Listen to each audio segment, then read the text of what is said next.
পৃথিবী বড় স্বার্থপর, দুনিয়া বড় স্বার্থপর। দুনিয়া কাউরে জায়গা দেয় না, দুনিয়া কাউরে জায়গা দেয় না। এত মজবুত পাইলিং করে যেই বিল্ডিং বানাইলাম, দুনিয়া তারে থাকতে দেয় না। যা বেটা যা, যা তুই লাথি দিয়া বাইর করে যা, কবরে যা, কবরে যা। দুনিয়া কাউরে থাকতে দেয়। দুনিয়া কত ক্ষমতা ধরকে মাটির নিচে ফেলাই দিছে, দুনিয়া কত সম্পদ আলাকে মাটির নিচে ফেলে দিছে, দুনিয়া কত সুন্দরী নারীকে মাটির নিচে ফেলাই দিছে, মাটির সাথে রেজা রেজা করে ফেলছে। আজ আর চেহারা নাই, আজ আর রূপ নাই, আজ আর যৌবন নাই, আজ আর ক্ষমতা নাই। এমন বাদশা ছিল পৃথিবীতে যার হাতের আঙ্গুলের ইশারায় মানুষের গর্দান উড়াইয়ে দিত, যার হাতের ইশারায় উঠতো মানুষ, বসতো মানুষ। আজ বাদশারা নাই, আজ সম্পদওয়ালারা নাই, আজ মালওয়ালারা নাই। দুনিয়া কাউরে থাকতে দেয় না, কাউরে না দোস্ত, কাউরে দেয় না। দুনিয়া দাদারে আমার থাকতে দেয় নাই। আমার দাদারে আমি দেখছি, আজ আমার দাদা নাই। আমার নানারে আমি দেখছি, আমার নানা নাই। আমার দাদিরে আমি দেখছি, আমার দাদি নাই। আমার নানিরে আমি দেখছি, আমার নানি নাই।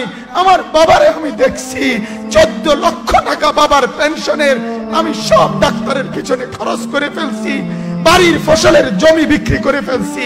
আমার বাপ যেন না মরে বারবার বারে হসপিটালে নিছি, কিন্তু দুনিয়া আমার বাপকে থাকতে দেয় নাই। আমার বাপ কবরে চলে গেছে, দুনিয়া কাউরে থাকতে দেয় না, কাউরে না, কাউরে না, কাউরে না, কাউরে না। আমার বাপ দুনিয়া কাউরে থাকতে দেয় না। তুমি থাকবা না, তুমি থাকবা না। দুনিয়ার ধোকায় পড়ো না বাপ, দুনিয়ার ধোকায় পড়ো না।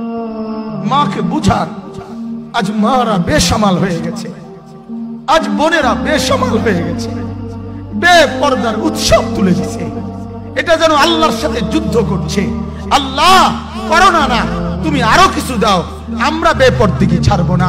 যুবক ছেলেগুলো যেন বলতেছে, আল্লাহ তুমি করোনা দেওয়ার চাই দাও, অশ্লীল ছবি দেখা, ফেসবুকে নর্তকী দেখা আমরা ছাড়বো না। দেখি তুমি কি করতে পারো, তুমি যা করার করো।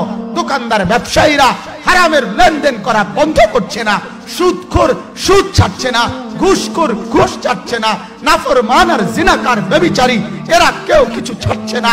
বেহায়ার বেপর্দা নারী তার অশ্লীলতার বেহায়াপনা ছাড়ছে না। মুসলমান তার ঘরে টেলিভিশনের নর্তকীর আওয়াজ তো বন্ধ করছে না।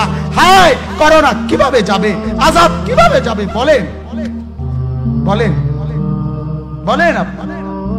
আমার বাপ ফেরাউনের উপরে তো আযাব এতদিন ছিল না, নমরুদের উপরে আযাব এতদিন ছিল না, সাদ্দাদের উপরে আযাব এতদিন ছিল না, কারুনের উপরে আযাব এতদিন ছিল না, লূত আলাইহিস সালামের কওমের উপরে আযাব এতদিন ছিল না, হুদ আলাইহিস সালামের কওমের উপরে আযাব এতদিন ছিল না, নূহ আলাইহিস সালামের কওমের উপরে এতদিন আযাব ছিল না।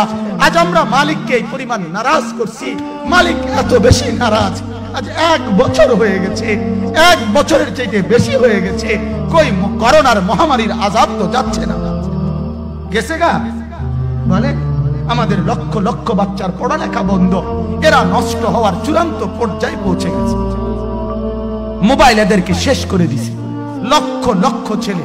গতকালকে এক মা আমার আত্মীয় ফোন দিয়া বলতেছে, সকাল 10টায় বাচ্চাটা ঘর থেকে মোবাইল লইয়া বাইর হইছে, রাতের 10টায় মা তারে ফোন দিয়া বলছে, বাপ ঘরে আসতি না, ভাত খাইতি না।